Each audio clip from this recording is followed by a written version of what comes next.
We crossed paths with Boston once at an airport, and Harry Sinden was the coach. And you know, when you grow up watching the Belleville McFarlands, that's the best hockey I'd ever seen. So you still, in your head, you still think that they're better than you are. So I said to Harry Sinden, do you think I could have played for the Belleville McFarlands? He said, of course, but you never would have played for the Whitby Dunlops. So he put me in my place right away there. For more than 130 years, our community has been united by Canada's great game.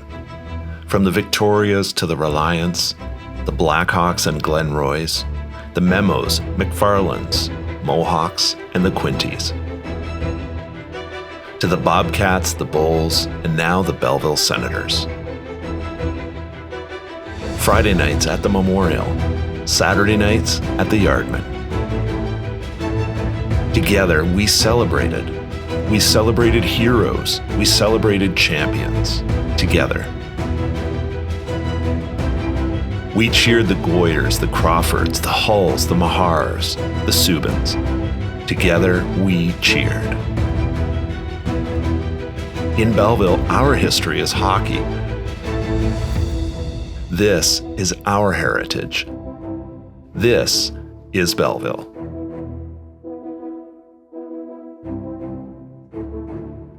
Hello, friend. I'm Aaron Bell, and thank you for tuning in today. If you're a hockey history nerd or a junior hockey junkie like I am, I think you're going to love this episode. This is Hockey Doc's Spotlight, where we honor the legends that shaped the game. Today we shine the spotlight on a man who defined toughness, personality, and pride in the Canadian jersey. Dennis Hall wasn't just Bobby's brother. He built his own legacy with a wicked shot and a sense of humor that made him unforgettable. He became one of the most respected left-wingers of his era. But for Canadian hockey fans, one moment stands above all the rest: the 1972 Summit Series. When the best players in Canada faced the powerhouse Soviets and the pride of a nation was on the line, Dennis Hall answered the call. He didn't just take part, he made an impact, scoring key goals, playing with fire, and winning over fans with his heart. And when Bobby refused to join Team Canada, Dennis famously said, "I'm not going unless my brother goes, my brother Bart." And that one line captured why fans loved him: tough, honest, and always ready to laugh, even under pressure. In this episode, we revisit his journey from the Chicago Blackhawks to the Summit Series to becoming one of the game's great storytellers.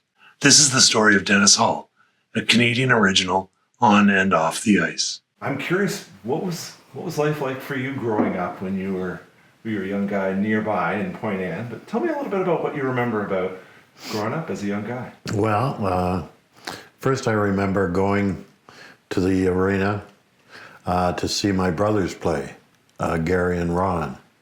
And we were driving up one day and it was icy, and Dad, Model A Ford, skidded into a bus. And Ron and Gary get out and with their equipment and took off for the arena. So I get out and the old man said, even the little son of a bitch is leaving me. So I got to the arena and I loved watching them play.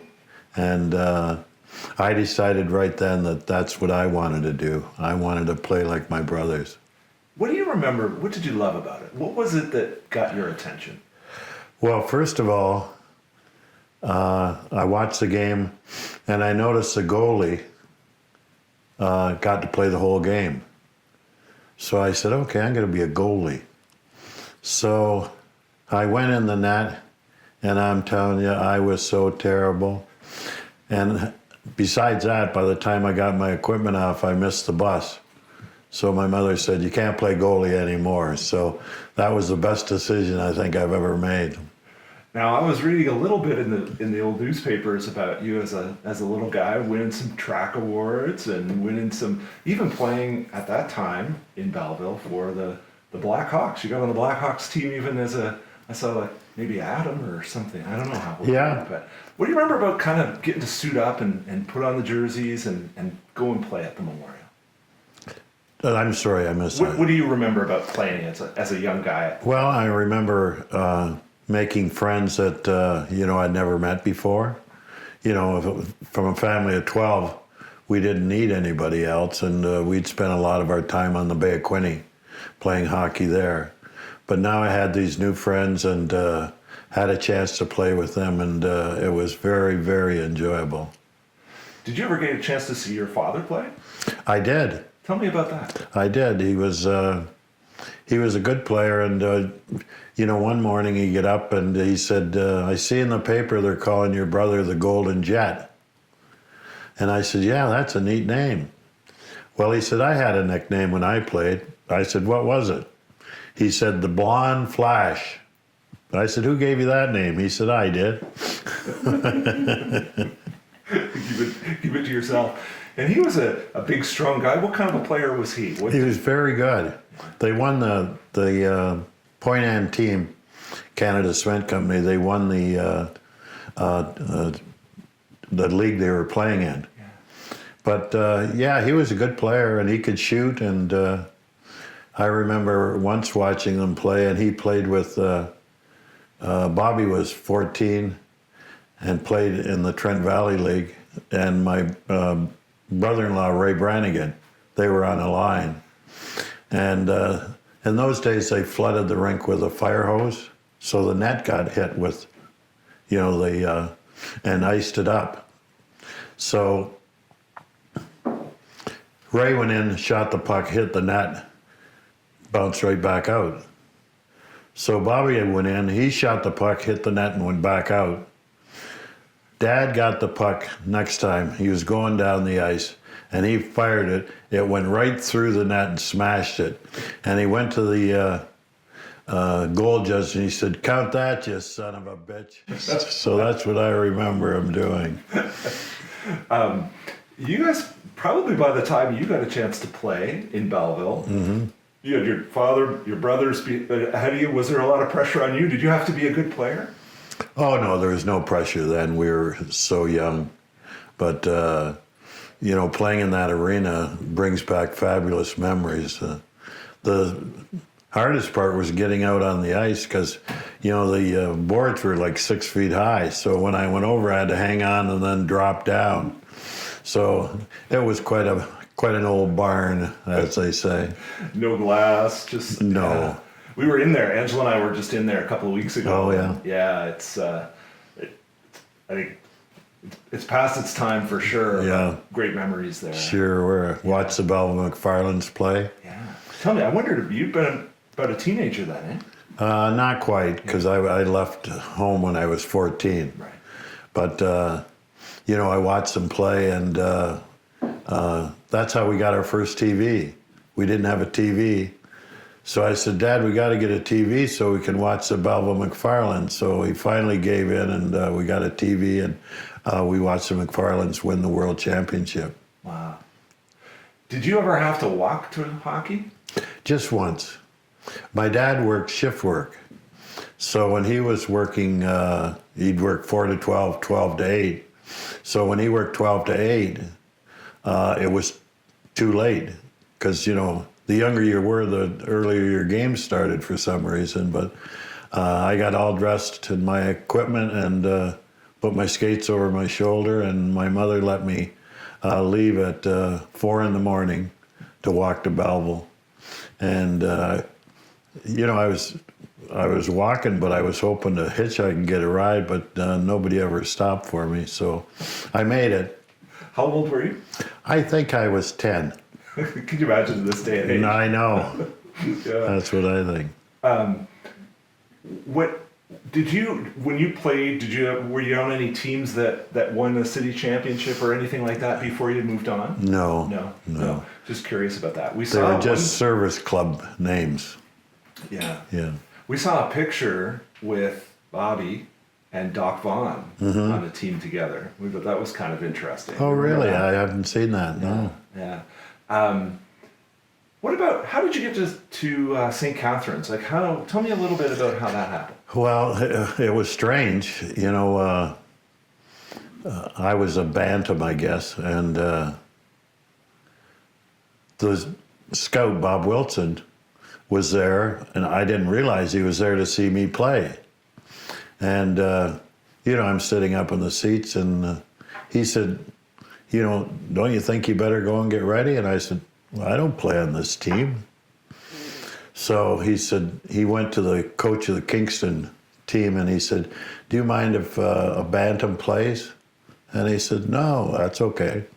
So somebody had to get undressed, and went in the dressing room, and Bob Wilson said, someone has to get undressed, and my brother Gary says, I'll get undressed. Can you imagine that? Wow. It could have been him instead of me. Anyway, I played the game, got a goal and an assist on Ralph Plain's goal. So I remember that vividly. And next thing you know, you're... Next thing I knew, I was heading to St. Catharines. So how old were you when you went there? 14. 14. Wow. And so they would have been the Chicago's... Farm team, yeah. Yeah. And how does that happen? So you had to sign a C form or something like that? No, it was everyone who played in Belleville minor league, because the Blackhawks supported all the minor hockey there, then anybody who came out of there belonged to the Blackhawks. Oh. Yeah. I didn't realize that. I did see that, so they had the junior team was called the Blackhawks for a while, so that's what you're talking about. Yeah. Wow. And did you play, so you played like Bantam, and then junior you were on. Right. Yeah. Yeah. Into St. Catharines. And then from there, you went from there to Chicago, or was there Tell me a bit about kind of your days playing in St. Catharines. What was that like? Oh, it was wonderful, and had wonderful teammates that, I still remember, and unfortunately some of them are gone already. Fred Stanfield was my centerman. He went to Boston, in the worst trade in the history of hockey, when they sent Phil Esposito and Ken Hodge and Fred Stanfield to Boston. The good part for me was we got Pip Martin, and he became my centerman for 10 years.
This is Hockey Doc Spotlight, the stories behind the game. Wow. What about one of the things with this project? We're just trying to remind people of the history of hockey in Belleville. There's some pretty great history there. The McFarlands, obviously, that was a big part of it. You've had a chance after playing in the NHL, during playing in the NHL, to come back. People must have really enjoyed spending time with you and asking you about these stories. Oh, they do, and I've done a lot of banquets over the years, and that's one of the subjects I talk about. My earlier days playing hockey. Yeah. People love that kind of the history, remembering back and. Yeah. Yeah. I was we crossed paths with Boston once at an airport, and Harry Sinden was the coach. And when you grow up watching the Belleville McFarlands, that's the best hockey I'd ever seen. So you still, in your head, you still think that they're better than you are. So I said to Harry Sinden, do you think I could have played for the Belleville McFarlands? He said, of course, but you never would have played for the Whitby Dunlops. So he put me in my place right away there. Ren Blair, remember Ren Blair was that? Sure, sure. I don't remember. I get to know him a little bit later, but yeah. Tell me about your mother. She was a big fan, obviously. And when they went to the minor hockey games, she would sit at one end of the ice, and my father would sit at the other end of the ice. So when I did something wrong, he'd be yelling at me at the one end, so I'd get down to the other end of the ice, and my mother would be cheering me on. So they never got together. Do you think that was your mom's idea?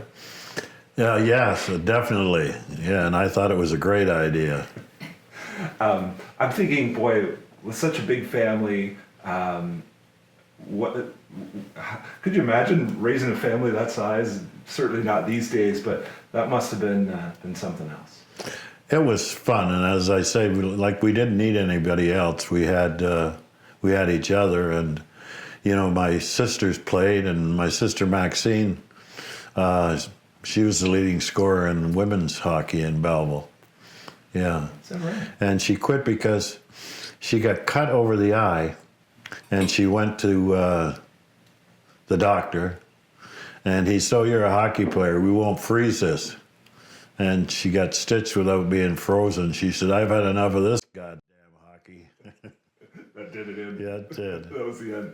So you've had some nephews that have played, a couple we're very familiar with, but you also had a niece that played. Tell me a little bit about Judy and her. My dad said she was better than all of you bastards put together. He was a real big fan of Judy Gilbert's, and she was a great player. Yeah. What was good about her? I know you're off playing as well, but what did she do well? What do you think made her a good player?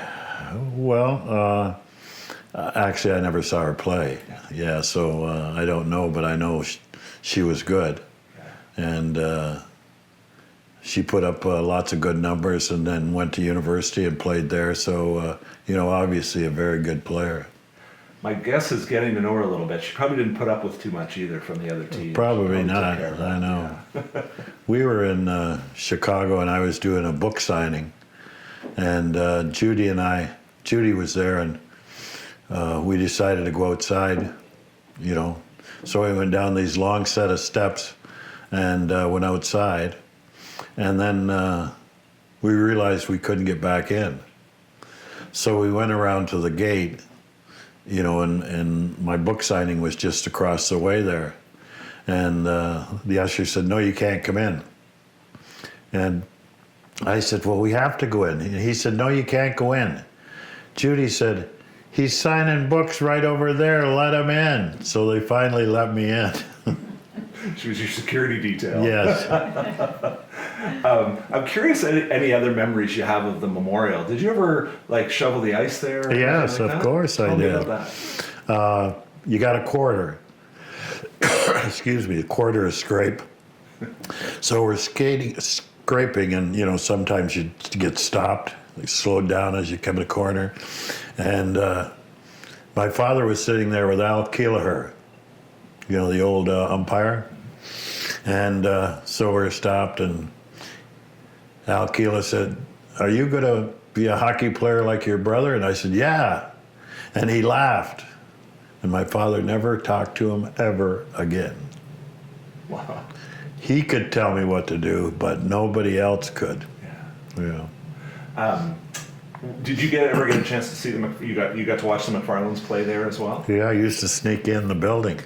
Tell me about that. Yeah, go in through the where the machine was that made the ice, and get in there, and the guy's name was Smitty. And we'd run before he could catch us, and get up in the back ramp there and watch the game. Gordy Bell and the goalie. Yeah. They were all good. Good stuff. Yeah. What do you think? Do you think that helped kind of? I mean, I know you had guys that you were already looking up to, but that must have helped the community, eh? That must have really been something for the city to see those guys do what they did. I think so. I mean, the place was full every game they played. Yeah. And I remember when you walked in from the street, You walked in and then you went up to the seats. So when they started training camp, there was a big tarp, to keep the heat out. So I remember going past that tarp and going up and watch them practice. That was really neat. Yeah. And that would be, I mean, a lot of those guys would have been NHL players, certainly. Today. Yeah. Yeah, of course. Yeah. Who are some of your favorites? Remember any of those guys? Mo Benoit and Wiener McDonald. Who was the other defenseman there? He's Floyd? Yeah. Yeah, Floyd Crawford. Floyd Crawford. Yeah. Right. Yeah, he talked a little bit. We did a project for the McFarlands 50th anniversary. And he talked about fighting Harry Sinden. Oh, really? And then them both getting set in the same penalty box. Yeah, of course. That ever happened to you? Not really. I didn't get very many penalties, but I remember. Do you remember Keith McDonald? Yeah. He went in there, and there was some tough guys from Pembroke, and my brother Ron was on that team, and he was in the penalty box with him. And Keith had just lost the fight out in the ice, and he said, "I'm going to give him a go in here," right? So he went after him in the penalty box, and he lost again, Ron said. He's a good guy. Yeah, I got to sure. know him a little bit when we did that McFarlands thing. Yeah, some good players. Any, I guess, they were all a bit older than you. So like a guy like Lionel Botley, did you ever play against him? I guess No. he's old. Isn't he? Yeah, they were old. They were all older. Yeah.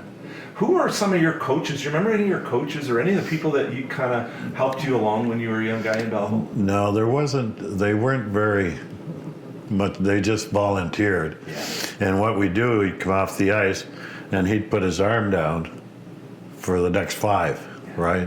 Yeah. So my brother Gary and I were on the same team, so we'd come off, and he'd bully his way past a bunch of kids, and they'd say, hey, what are you doing? Shut up. So we'd be up, and the coach would go, "You guys again?" But 5 guys went out, and you picked the position. They didn't say you're left wing, you're right. You just went out, and whenever you could get to the position you wanted. Yeah. Not organized like it is now. No. It's so organized. I know, too organized. Yeah. One was bad, and this one's bad too. I think about the McFarlands obviously winning the World Championship. You had a pretty good go with the Soviets yourself. Yeah. What do you remember from that? Oh, that was a thrill of my life. It really was. And it's coming up the 50th anniversary. And I got to play the one game in Vancouver and the final 3 games in Moscow with John Rattel and Rod Jobert. Yeah. And, Vic Hatfield had gone home, and a bunch of the other guys had quit and gone home. And man, I thought, what a miss they missed. Yeah. And when I came back after the series, Tommy Ivan called me in, the manager of Chicago, and he said, "You must have made quite an impression on New York. They just offered Hatfield for you to go to New York to play with Gilbert and Rattel." Wow. Yeah. They wanted to keep you together. Yeah. Was that Harry Sinden was the coach of that team? Of course. Wasn't he? Yeah. Of course. Yeah. Wow. How did that happen for you? What do you remember about getting into that, picked for that team? Was it a camp, or they just called and they said, "These are the guys"? Oh, there was a camp, and then they've never done it again. There was obviously too many. They had 40 players, and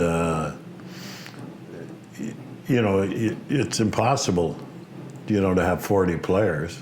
You want to be a team, and that's what happened when we left Sweden. We went and played in Sweden, and when we were leaving, I said to Harry Sinden, I said, we're in pretty tough here. He said, "No, we're not." He said, "We became a team, when they got rid of down to 20 guys. He said, "We're a team now, and we're going to do all right." And he was obviously correct.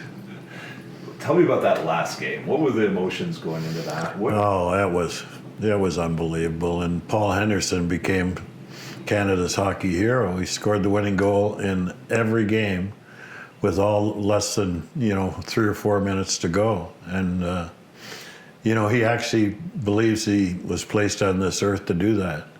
And he came back and he became a born-again Christian, and he's now a minister in Toronto. And every morning I wake up and thank my lucky stars I didn't score those goals. That wasn't your career path? No. Father Hull. What do you remember about coming home? One of the things to me, the photos of the McFarlands when they came home. What about you? I mean, obviously not coming back here, but coming back to Canada, what did that feel like? We arrived back and got on a open air bus. You know, we're sitting up on the bus, and Prime Minister Trudeau was riding with us, and you know, we'd been given suitcases, and they were all the same.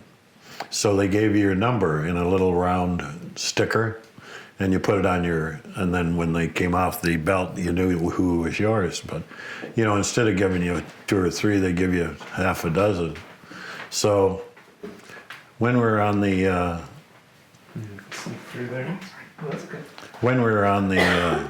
bus, I took one of the 10s and hit Prime Minister Trudeau on the back, and I said, "How'd you like this series?" So there's a 10. Then Bobby Clark put a 16 on his back.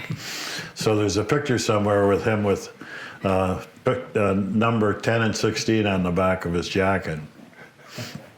That's pretty funny. Yeah. The old Prime Minister Trudeau. Yes. The first Prime Minister First Trudeau. Prime Minister Trudeau. Yeah. Just last thing I want to ask you about, just kind of looking back, you know, obviously you had a tremendous career in this game, and all coming from this kind of little town.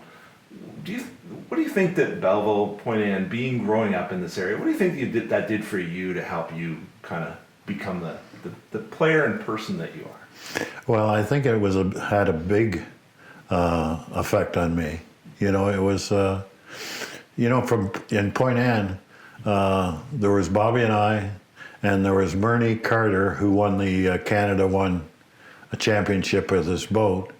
And there was the great artist, Manly MacDonald, whose picture the Queen selected when she was over here on a tour. So, you know, it's quite a crew from one little town, you know, of a couple hundred people. Pretty incredible. Yes. Yeah. That's one of the things we love with this. Even we were telling Judy on the way here, we were looking at some of the players from Belleville from like 1902, 03 that they didn't win the provincial championship, but they got right there. Right. Some of them went on and won the Stanley Cup. You know, Right. these are the 7-player days. Yeah. It seems like Belleville's always kind of had that. I don't know, there's some history there with the McFarlands. There's not too many communities that can say they had Right. champions. Right. You know, look at the career that you had. Well, think about the career that you've had. Not many players from this area, not many players in general have played almost 1,000 games in the NHL. Right. You grew up here, playing on the Memorial. Yeah. Yeah, drinking the same water, skating on the Bay of Quinte. Maybe it's the water, eh? There's something in the water. Maybe. Yeah. Thanks so much for doing Oh, this. you're Yeah, I welcome. really Thank appreciate you. it. Yeah. For more stories, books, and documentaries from behind the game, visit hockeydocs.com.